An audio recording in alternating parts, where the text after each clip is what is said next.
Are you a young person? Can you tell the difference between jungle, garage and two-step? When you order a drink, does it look like beer or does it look like the result of a strange scientific experiment? Can you wear a t-shirt with no sleeves and trousers with no waistband and still not look completely ridiculous? You can? You lucky sod. But by now you're probably sick to death of the humdrum 1.1 hatchback that you bought as an impoverished student or a poor waged person. You're looking for something sensible, yes, but also sexy. Well, here's what the car makers have got lined up for you. Yes, they're three-door hatchbacks, but they've got all the extras. Snazzy interiors, alloy wheels, sunroofs, CD players. They are fully loaded. They look very similar, so they must be very similar, right? Wrong. Let's find out how different they are. We'll start with the Vauxhall. There are some very nice touches in here though. White face clocks, of course, they are de rigueur in any hot hatch these days. But the wheel's very nice, leather covered, and there's a cruise control set up here on the wheel, and there are controls for the entertainment system, which is an incredibly fashionable matte steel arrangement set into the centre of the dashboard. Although the system here with satellite navigation working from a CD-ROM is actually another £1,000 on top of the price of the basic SRi. It's nice though, it's restrained, it's cool, it's contemporary, it feels more spacious inside than either of the other two, and it's more highly specified with a powered sunroof as well as air conditioning and these controls that work from the wheel. But that is reflected in the price. It's easily the most expensive car here, and I think perhaps aimed at maybe an older driver with a bit more cash. Priced at £11,800 on the road, our SRi and Saxo VTS comes halfway between the affordable Fiesta and the pricey looking Corsa. So what do you get for almost 12 grand? Well, you don't get a glove box, not a conventional one anyway. This is the airbag. I thought that maybe was a luggage compartment, but I pulled it out and it was full of fuses and then I couldn't get it back on again. You don't get a leather covered steering wheel, it's nasty plastic. I don't like this handbrake lever, which is seemingly out of a Visa van from about 1985.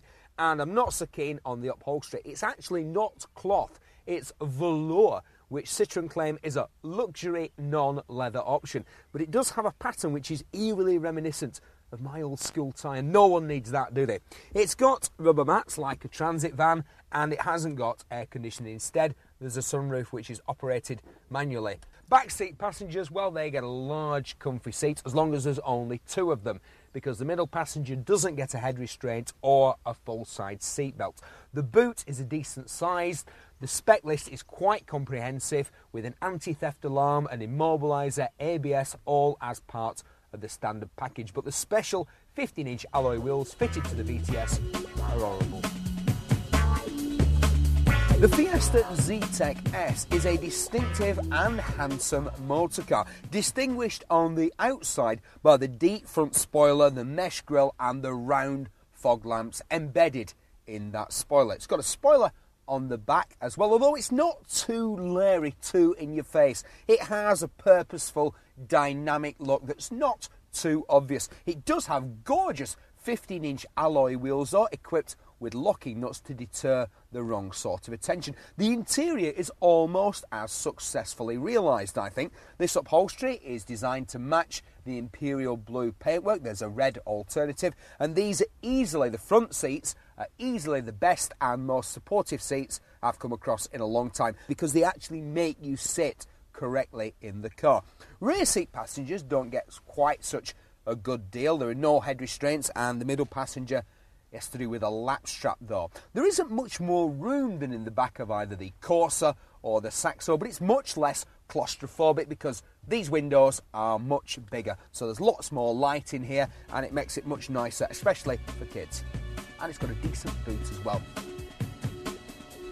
So half time in our three-way 10 grand tin top tearaway challenge. The Vauxhall Corsa SRi. If you're a style-conscious young couple thinking of starting a small family, then this is the one you should be looking at, especially as for the first time it's now available as a 5-door for an extra 500 quid. High specification, but also a high price, and to be honest, it's a bit of an old man's motor. No, if you honestly think that Richard Blackwood is cool, hip and sexy, no, some people do, then it's a straight fight between the Citroën and the Ford.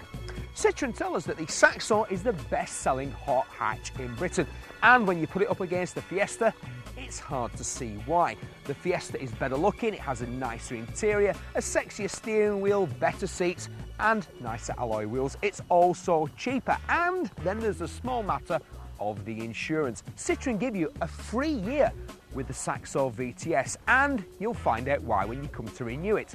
The Saxo, would you believe, is Group 14, the Fiesta Group 8, and so at the halfway stage a clear winner is already emerging. But as they say, it's a game of two halves. We haven't driven them yet, but we will later in the programme.